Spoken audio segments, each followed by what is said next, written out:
Hi, I'm James at Braemere Models. I'm going outside my comfort zone today to try and make a video for you guys to show you how to build one of our model kits.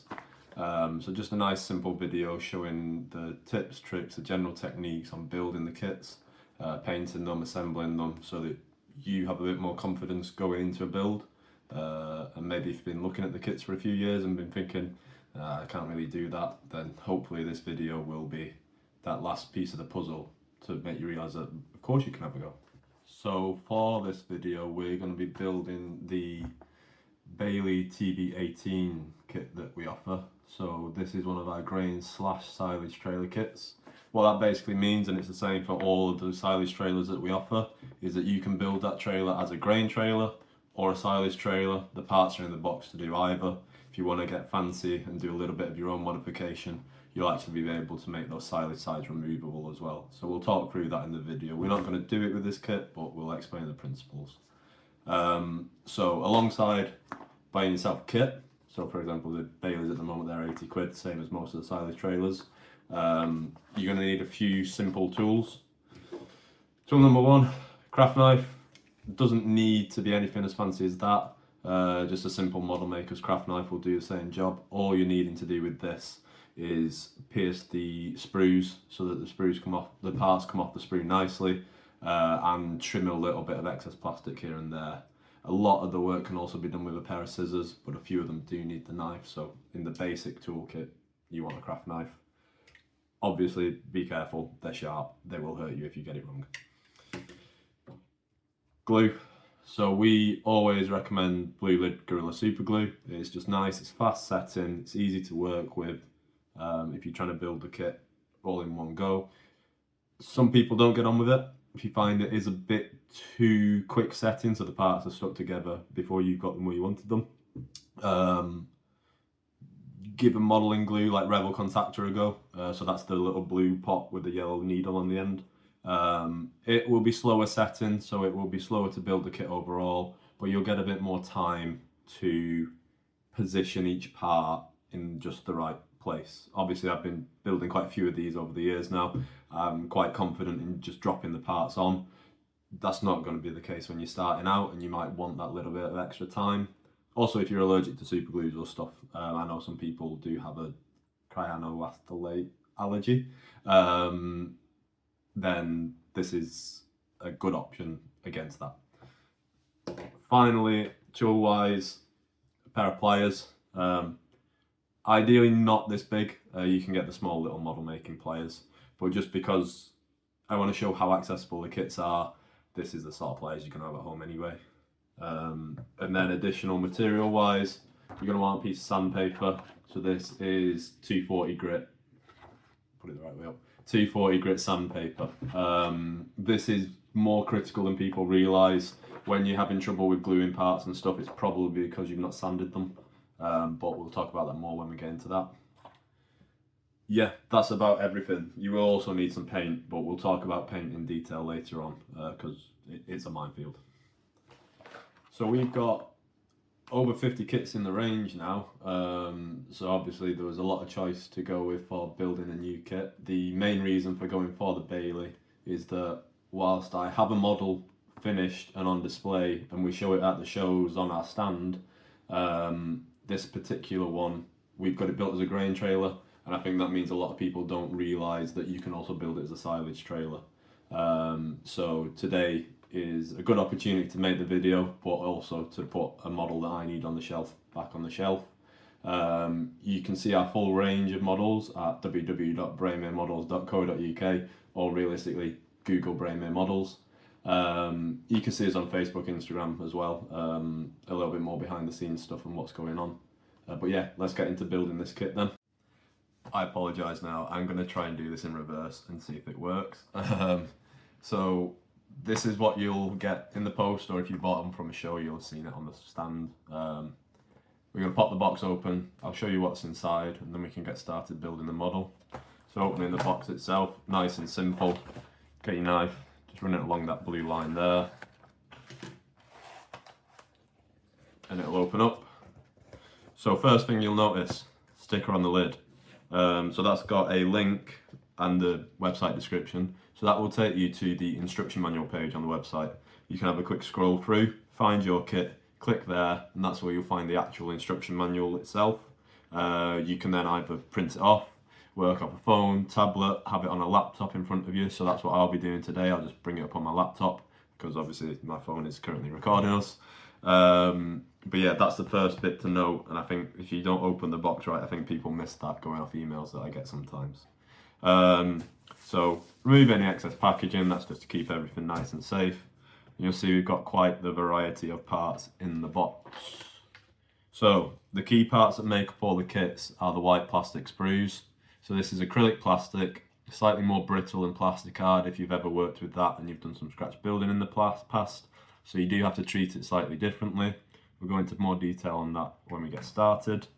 The Bailey, for example, has some laser cut plasticard parts just for added detail or where it's a bit more complex. So all of our tipping trailers, they come with real metal rams. So just be careful with these when you're using them. Don't push them all the way out at the end because they've got a little copper collet inside. If you keep pushing, that will fall out. It'll go over the floor. You won't find it again. If it does happen, let us know. We can always sort you out with some spare parts, but it's easy just not to do it in the first place. Wheels. So most of the kits that we do are trailers, so they'll always have a set of wheels in them. These are our 560 60 R22.5 wheels. So they're sort of the staple in all of the silage trailer kits. They now come pre-painted, only on the silage trailer kits. Most of them will be in a dark grey colour. They've got the holes on the inside and all that. A few additional bits that are more specific to the certain trailers. So the Bailey has a clear plastic panel for its front frame. You've also got a piece of mesh material to go in the top of the silage extensions.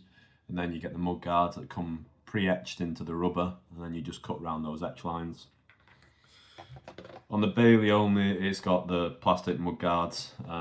Most of the Irish trailers, for example, they're just small metal mud flaps, so they'll be built into the white metal sheets.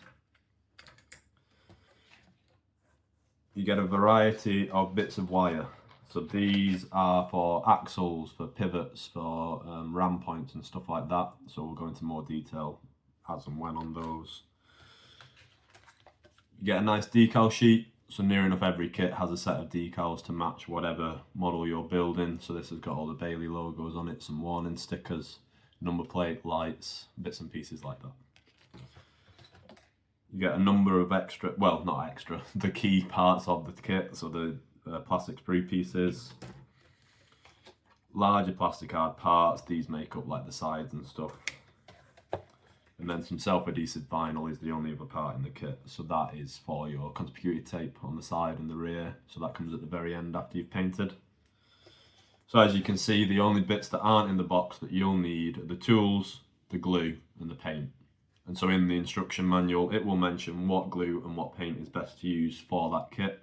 The glue never really changes. The glue is always going to be the Blue League Gorilla Super Glue, but the paint colours and the paint options are obviously specific to a certain kit. So the only other bit to note now, we've got the craft mat down. So I'm working at the dining room table. You don't want to ruin the table or anything like that. So it's nice to have just a surface. It doesn't need to be a craft mat, but they're the easiest and simplest to work with. And if you're then wanting to go on to build your own stuff afterwards, they're very useful to have. So I've just got an A2 one here. Again, doesn't need to be that big. Just something to protect the table, stop you getting told off by significant others, mums, dads, whatever else. So yeah, let's crack on and get started.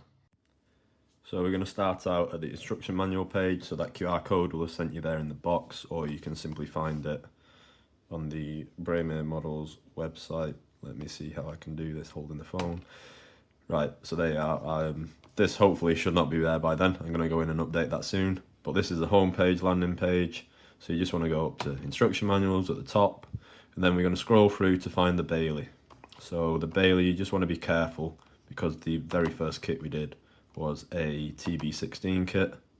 So you can see that manual here at the bottom. So you don't want that instruction manual that will be a completely different set of parts. Obviously, if you've got a TB16 kit from back in the past, then you do want that manual. But we're going to go to sort of midway up and find it. So here it is. So TB18, TB20 grain silage trailer model kit. So simply click on that link. It will load up a PDF. And there we go. So this manual works for both the triaxle and the tandem axle kit that we do. They're the same trailer, just with an extra axle in them. So all the parts are similar. They're all numbered the same, so you can follow the same process. As you can see, there's 16 pages to the manual. I'm going to have this open on my laptop next to where I'm working for nice easy reference. So yeah, we'll start with the manual. So obviously have a quick read of it. Have a read through the whole manual as well, so that you know what's coming up before you've started. You can very easily dive in, think you're doing the right thing, and then realise that, oh, something else has to fit in there first, and actually that wasn't the right part to go in at the time.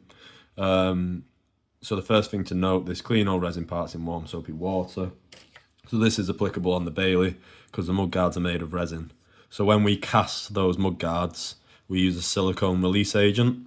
Some of that release agent will be left on the surface of the plastic. Silicone reacts very badly with paint, so you'll see all sorts of fisheye and bubbling of the paint. So simply drop them in a bit of fairy liquid, give them a scrub, give them a clean with soapy water, dry them off, and then they'll be ready to go. You don't actually need to do it on any of the grey printed parts that you'll see in some of the kits, but it's always useful. It's better safe than sorry when it comes to painting. So it will then just talk you through the basics of the kit, what glue to go and get, and a bit about the paint, but the paint comes into more detail later on. So the first step on any of the kits is going to be removing the plastic film from the back, popping parts out and giving them a quick sand. So as you can see now, I've got the main thicker plastic parts all out of the box. I've put everything else back in the box for safekeeping because we're not going to need any of that just yet. And all we're going to do is start off with the tip, basically. So you'll see in the instruction manual that I've separated out the parts and then peeled the blue plastic off. It's quite time consuming to do that for every single part. What's actually a bit quicker is, so when we're peeling it off, I'm just going to use the edge of the craft knife to get under that blue plastic layer there. Sorry, I'm working in reverse again, so this might be a bit janky. We're just going to get under it, peel it, and in one hit, if we're careful, we should get most of the parts to come off. So some of those smaller parts aren't going to come, but you can see we're getting there. And just carefully peeling it back. So every laser cut part will have a backing sheet on it. It's just part of the cutting process. Because the plastic melts away slightly, this stops any of that melted plastic getting stuck to the parts, and it gives you a nicer, cleaner finish for when you come to paint everything. So we're missing a few parts here, like you can see, but we'll come back and get those. So a lot of them then will have a layer peeled up. Just quickly pull them away. Where you can't, you can come back in with the knife and just lift up a corner.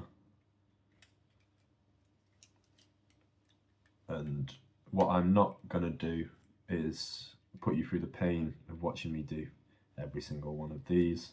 We'll fast forward now to seeing all of the sheets, all with their backings removed.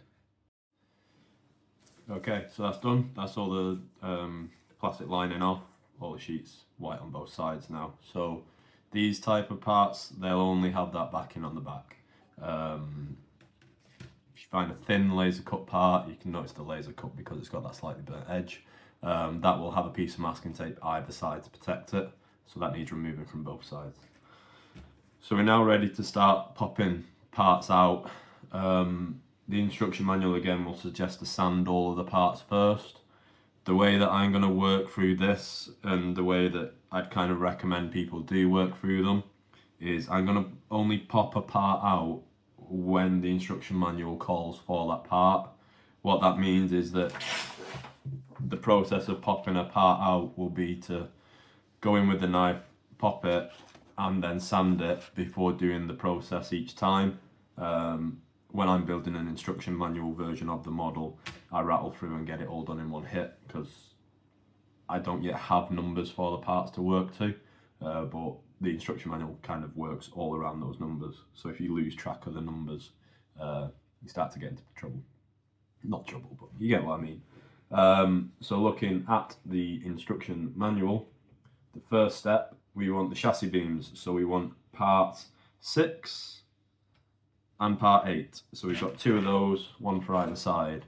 So to pop those parts out, I don't know if I've framed this very well. So we're going to look along the part. That winter sun's not doing us any good. But there you go. So the way that these parts are held on is that there will be very, very small bits where the plastic hasn't cut the whole way through. You'll see on the front, it's cut all the way through. So all we're going to do is flip that back over. We're gonna get the craft knife. We're gonna find those parts. So I'm gonna lay it down on the table, looking for those parts. Just guide the knife in, nice and easy, and simply push down on it until you hear that pop. Repeat again on the other side there. That pop is all that we're looking for. That just means that that line has now been broken. Again, we've got one in the middle there. Pop. We don't have anything around the suspension because they're quite delicate parts. We'll have moved away from them. Then we've got 2 more again, the same at the end. Again, just a notch through and notch through. Obviously, you're using a craft knife. Take care. Keep your fingers out of the way. Yeah. So that now should be easy enough to gently prise out the part. You need to go in with the knife first. Some parts, sure, they will just pop out, but something as delicate as this, or with as much intricate parts on as this, you're likely to snap it in half before you do pop it out. If you snap it in half, it's not a problem. First of all, it will have been quite a nice clean snap, so you'll be able to actually go in with the super glue and rejoin those 2 parts. If that doesn't work, simply drop us a message either via the website or via Facebook and Instagram, and we can send you those parts out free of charge. Because we want to see everybody finish building the kits. We don't want you to be sat with one broken part and that stopped you building and that just sits on your shelf then. We want to see them finished and we're here to help with that wherever we can. So yeah, again, if you get stuck on a part during the build, just drop us a message. We're always here to help. So we'll do the same again now for the second part of the chassis rail. So calling for them in the same step of the manual. So quick pop, quick pop. So we're looking all the way along the part for where those joints are. Typically there will be where there's a long straight edge or away from any detail, just to make it easier and so that there's no risk of snapping when you pop them out. So there you go. That's the second part. We will then want to get them out of the other side, but for the video, I'm just going to run through this one. So we'll move those parts away, drop that in the bin. You don't need to see that again. Grab your sandpaper, and all we're doing here, so this serves 2 purposes. It helps later on when we come to paint it. As you might be able to see, they're quite glossy and shiny finish. Paint isn't going to want to stick to that. So on the side, by sanding it, we're going to key in a nice little surface for the paint to adhere to. And then on the edges, they're super smooth and super shiny. And this is going to cause problems with trying to glue the parts. So I've had people in the past message me saying that they bought the Blue League Gorilla super glue and it won't stick. It won't do. So super glue requires surface area to bond to. And because the laser has made this area so smooth, there is no surface area left really for that super glue to key into and hold on to. So we're going to want to sand those away. Also on some of the parts, you'll see a little lip on the edge of the cut. So this is where the way the laser works is it blasts its laser down at the plastic. This evaporates or melts the plastic away. And then a little air line blows that evaporated material away. but it means that a small amount builds up on the edge as well. This is going to be an issue when painting because the paint won't be able to sit on that sharp edge, and you'll see a white line in all the joints on the paint. So we're going to want to sand that away as well. So we've just got our sheet of 240 grit. We're going to start, just lay it down on the sheet in just a couple of quick spiral motions, nice and simple. Flip the part back over, same again for the other side.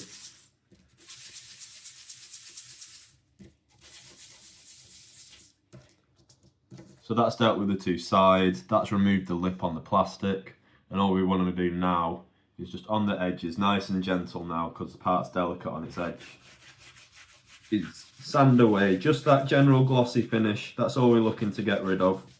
Doing as much on the flat as possible to not put an angle on the part so that it goes together nicely. But obviously when you've got something sticking out the bottom, we're not going to be able to sand that like that. So you just pick your paper up and then you're just running along like a nail file, like a metalworking file, and we're just trying to scratch it up a little bit. We're not trying to remove any material, we are literally just taking that glossy finish away. Gives us a better paint adhesion and just makes everything a bit easier all round. We're also going to just go in anywhere where there's a notch that suggests that another part is going to sit in there. So you just want to get the edge of your paper and just really quickly just rough it up a little bit. Doesn't need to be anything major, just enough that we're ensuring that that plastic can sit. So we do the same again on the other part. I'm not going to video this, but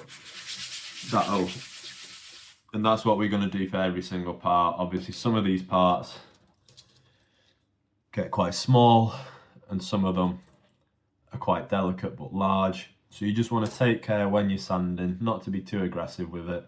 Light, fast movements are better for sanding than trying to really push in on the part. With the smaller bits you might find you need a set of tweezers or something. Normally you run out of nail by the end of the process because you're up against the sandpaper the whole time and it's just wearing away slightly. So that's one of the only big risks with the kit. But you could hold it in the pliers, or what will work to an extent is leave them in the sprue and actually just sand out the whole sprue. And we'll be able to take the lip off both sides doing that. It will take a bit more sanding than in each individual part, but it will have done the same job. And then all you'll have to do when you pop that part out is by hand on the edges. So we might actually do that for this kit in general, is just give each part on the sandpaper a full going over, and then when we come to popping each part out, we're only having to rub the edges down. So yeah, I will power through a few of these bits and then we'll come back and start building up. I'm just editing through this video now. I'm going to cut that there and we'll pick it up in another episode because it's just going to be way too long to do as a single thing. So yeah, I'll do that YouTube thing. If you click here, it should take you to the next video in the series. Yeah, so have a click there, keep watching.